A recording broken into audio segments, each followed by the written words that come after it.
नागरिकता। नागरिकता क्या है? यानी क्या भारत में सिंगल सिटीजनशिप है या डुअल?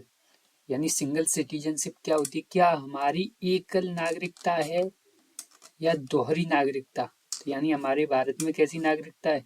एकल नागरिकता है। कैसी नागरिकता है? एकल।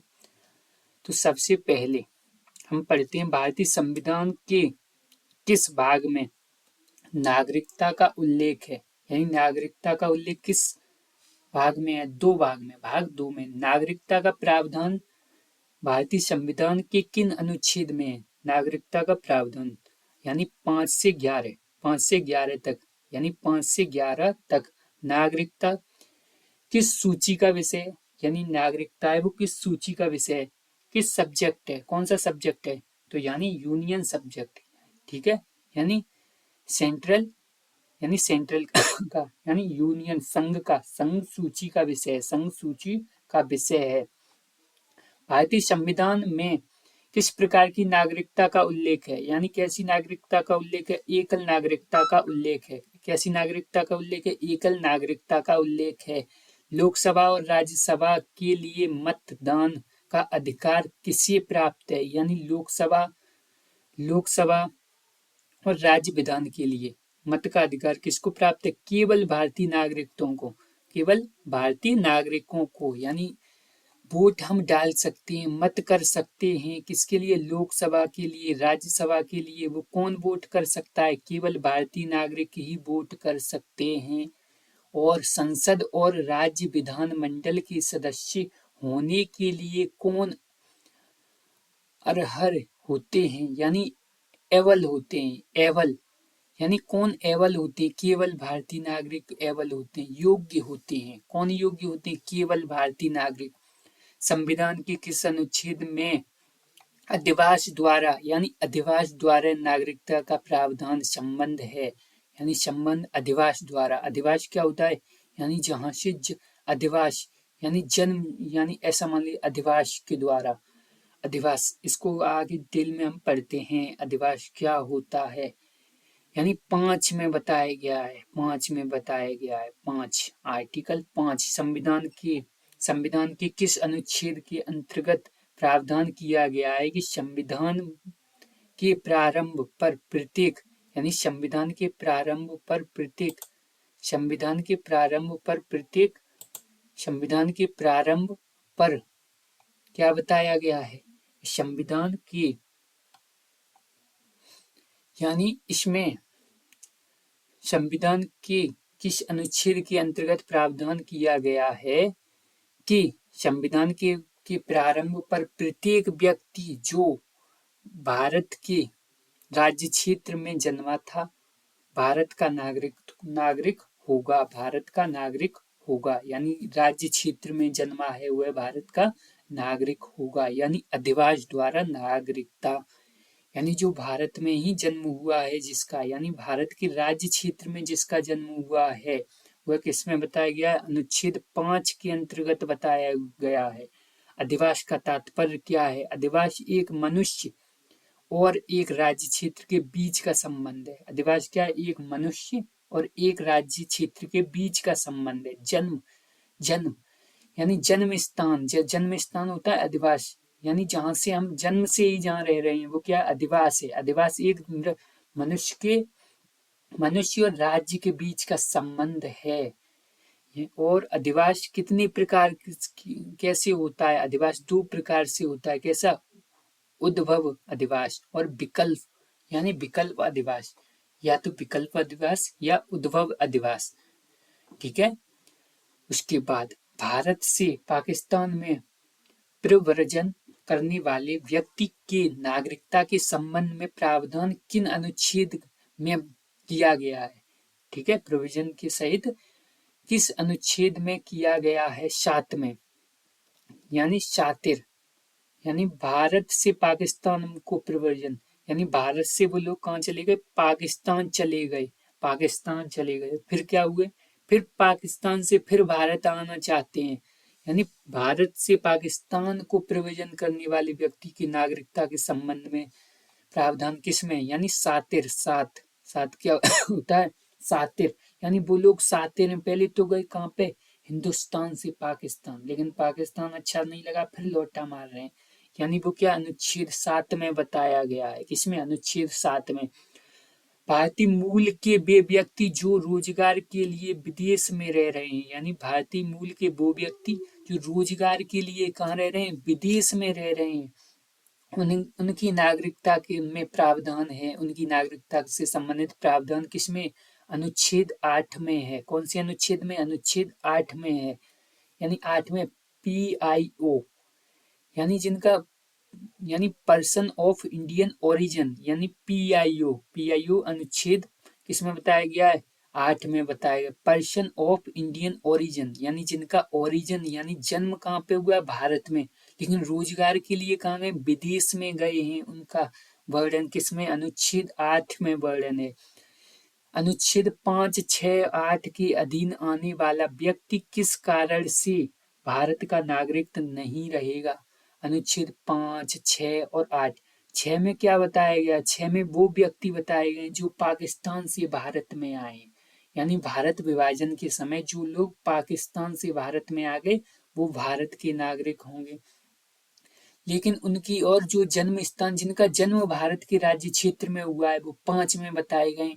और PIO यानी पर्सन ऑफ इंडियन ओरिजिन, किस कारण से इनकी नागरिकता, यानी अधीन आने वाले व्यक्ति किस कारण से भारत का नागरिक नहीं रहेगा, क्या कारण रहेगा, यानी किस कारण से वो भारत का नागरिक नहीं रहेगा। वैसे तो नागरिक है, लेकिन क्या कारण होगा, क्या कारण होगा, उनकी नागरिकता छीन ली जाएगी, रद्द कर दी जाएगी।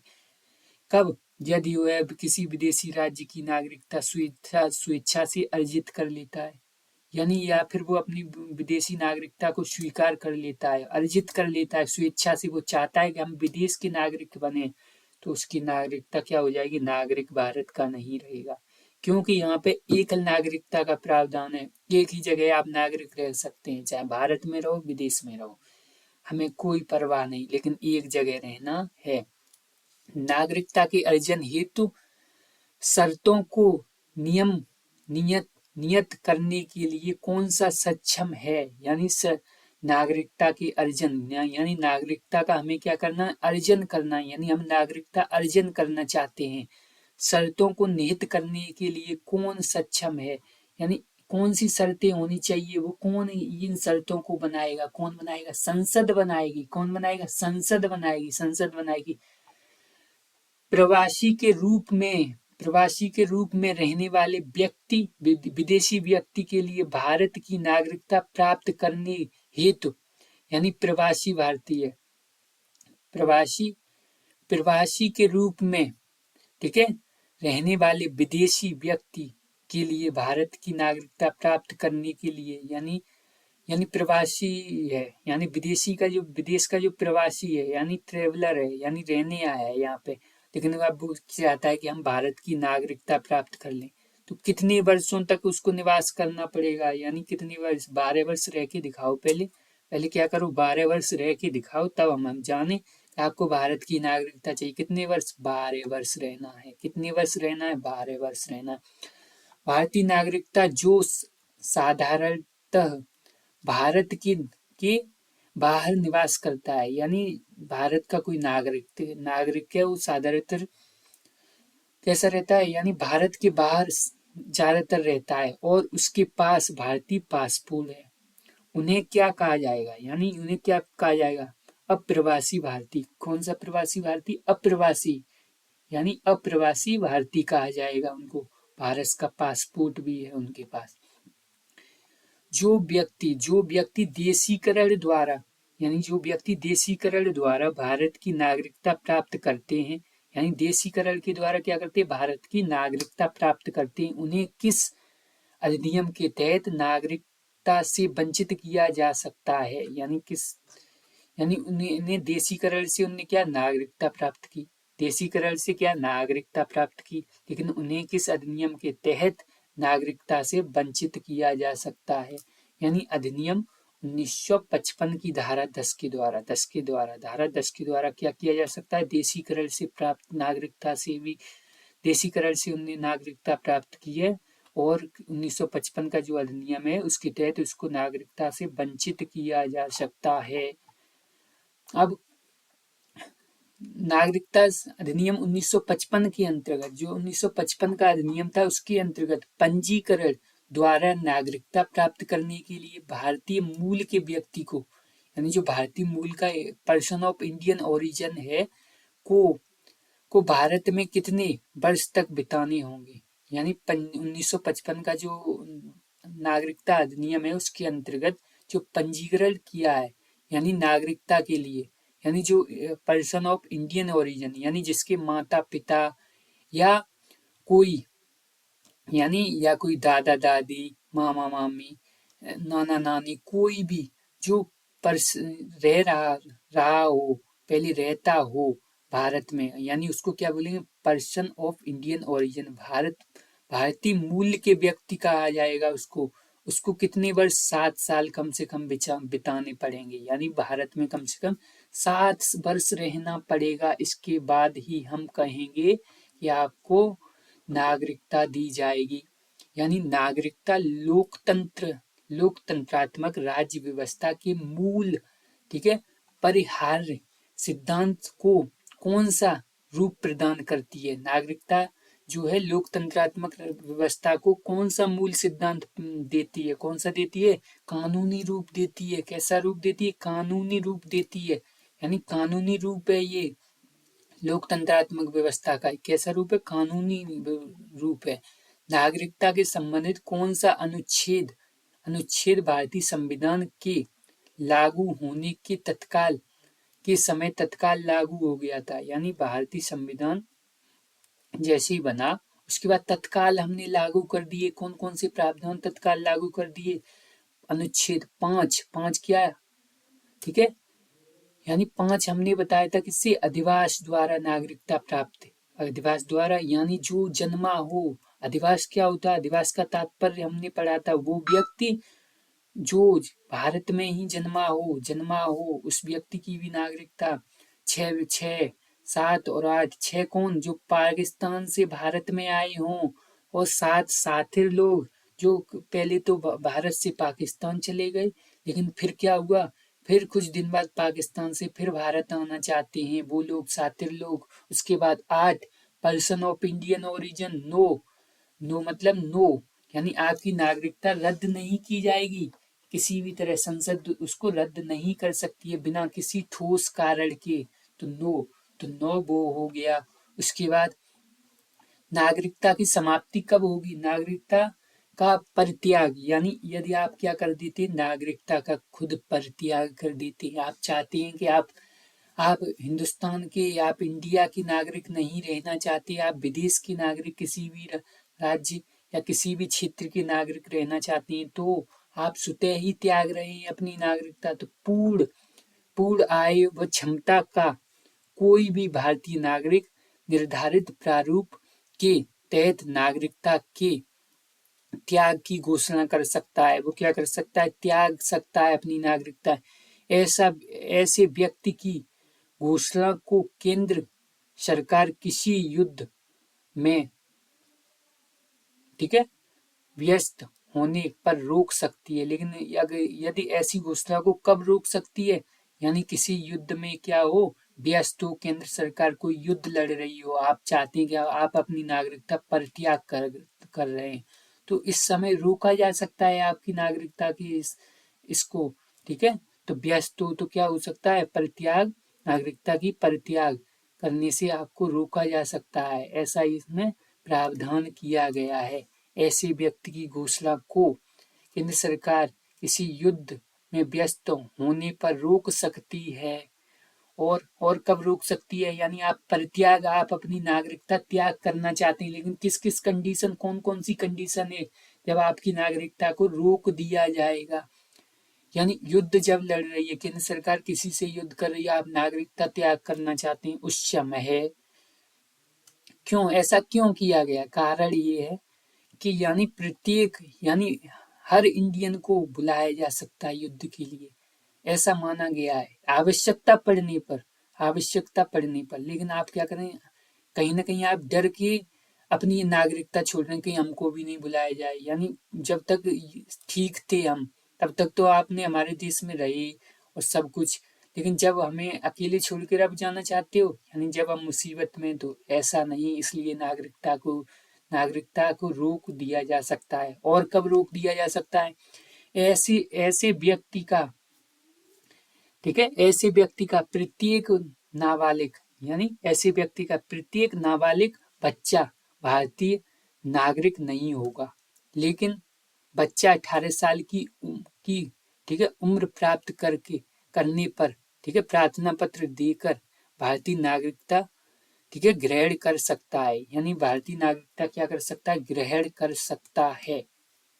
ठीक है, यानी भारतीय नागरिकता क्या कर सकता है? ग्रहण कर सकता है 18 साल के बाद। ठीक है, नाबालिग। उसके बाद बर्खास्त, ठीक है,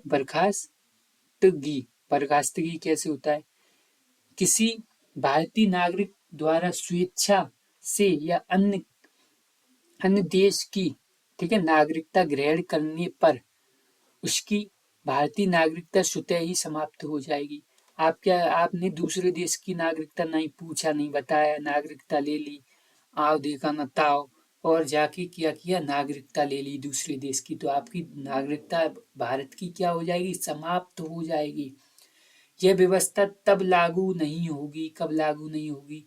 जब भारत सरकार, ठीक है, युद्धस्थ हो, यानी जब क्या कर रही है? युद्ध कर रही हो, और केंद्र सरकार जब तक इस संबंध में सहमति न दे, यानी आप बर्खास्त नहीं कर सकते जब तक, किसमें, यानी नहीं आप नागरिकता ले सकते हैं युद्ध के समय, नहीं आप नागरिकता त्याग सकते हैं युद्ध के समय।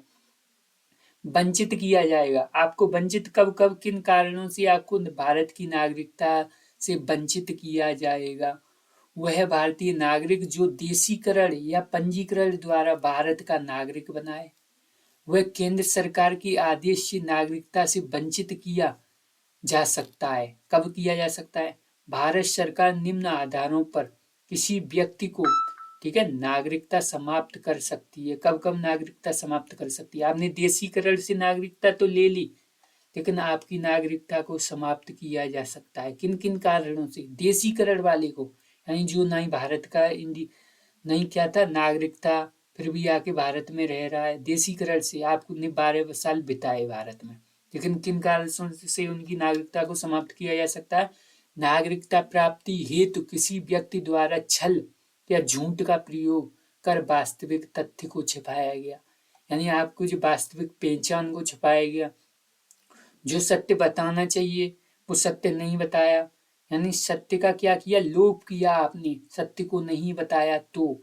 और भारत के संविधान के प्रति, ठीक है, अनादर और अनिष्ठा की अभिव्यक्ति की आप, ठीक है, आपने जब नागरिकता ली तब तो आप कह रहे थे संविधान की पूरी निष्ठा और भावना से सम्मान करेंगे, लेकिन बाद में आप क्या कर रहे हैं? अनादर कर रहे हैं, अनिष्ट कर रहे हैं अभिव्यक्ति, ठीक है, अभिव्यक्ति कर रहे हैं, यानी अनादर और वो दिखा रहे हैं संविधान के प्रति। तो यानी इस प्रकार से आपकी नागरिकता समाप्त हो जाएगी। यदि किसी युद्ध में भारत शामिल हो तो शत्रु देश के साथ अवैध रूप से आप गोपनीय सूचना, अवैध व्यापार कर रहे हैं, किए जाने पर जो, ठीक है, राष्ट्रद्रोह होगा, जो राष्ट्रद्रोह माना जाएगा, उस समय भी आपको क्या? नागरिकता से वंचित किया जा सकता है। नागरिकता सामान्य रूप से भारत से बाहर 7 वर्ष से निवास कर रहा हो, यानी नागरिक है सामान्य रूप से जो भारत से बाहर 7 वर्ष से नहीं आया है, केवल वहीं रह रहा है। इसका मतलब क्या है? आप कहीं ना कहीं भारत के नागरिक नहीं रहना चाहते, एक आध बार तो घूमने आइए, ठीक है, तो भी वंचित किया जा सकता है लगातार 7 वर्ष तक। इसके बाद क्या प्रावधान है? इसके बाद किस समिति द्वारा प्रवासी भारतीयों को दोहरी नागरिकता देने की सिफारिश की गई? यानी कौन सी समिति थी जिसने कहा हमारे हिंदुस्तान में, हमारे भारत में दोहरी नागरिकता होनी चाहिए? नागरिकता कैसी होनी चाहिए? दोहरी, 2 नागरिकता होनी चाहिए। यानी लक्ष्मी लक्ष्मी लक्ष्मीमल सिंदगी समिति की सिफारिश पर, यानी लक्ष्मी जी ने क्या कहा? दोहरी नागरिकता करो। लक्ष्मी जी ने क्या कहा? दोहरी नागरिकता। और नागरिकता संशोधन अधिनियम 2019 में किस देश से आने वाले धार्मिक अल्पसंख्यकों के संबंध में प्रावधान किया गया? यानी शोषण हो रहा था किनका, अफगानिस्तान और बांग्लादेश और पाकिस्तान के धार्मिक अल्पसंख्यक जैसे हिंदू जो अल्पसंख्यक हैं वहां पे, तो उनका क्या हो रहा था, शोषण। तो उनके लिए अलग प्रावधान किए गए, यानी उनको कुछ छूट राहत दी गई। क्या राहत दी गई, अफगानिस्तान बांग्लादेश पाकिस्तान के धार्मिक अल्पसंख्यकों के लिए भारतीय नागरिकता हेतु आवेदन करने से पूर्व कम से कम 11 वर्ष तक भारत में रहने की आवश्यकता को घटाकर, यानी उनको कम से कम 11 वर्ष रहना था भारत में, ठीक है, तो उनको घटाकर 5 वर्ष कर दिया। कितने वर्ष, 5 वर्ष। आप 11 वर्ष नहीं रहो, आप कितने वर्ष रह लो, 5 वर्ष रह लो भारत में। भारत में कितने वर्ष, 5 वर्ष में, और आपको नागरिकता मिल जाएगी। नागरिकता संशोधन विधेयक 2019 कब लागू हुआ, कब लागू हुआ, ये तब लागू हुआ, यानी कब लागू हुआ, जब हम क्लास 11th में थे तब लागू हुआ। यानी क्लास 11 नहीं, क्लास 12th में थे, 12th में थे, यानी पेपर थे, ठीक है, तब नेट वगैरह बंद कर दिया गया था उस समय। यानी 10 जनवरी 2020 को, 10 जनवरी 2020 को, 10 जनवरी 2000 जनवरी का ठंड का महीना था और 2020 की बात है। किस, यानी 2019 का जो विधेयक था 2020 में लागू हुआ था, लागू हो गया था।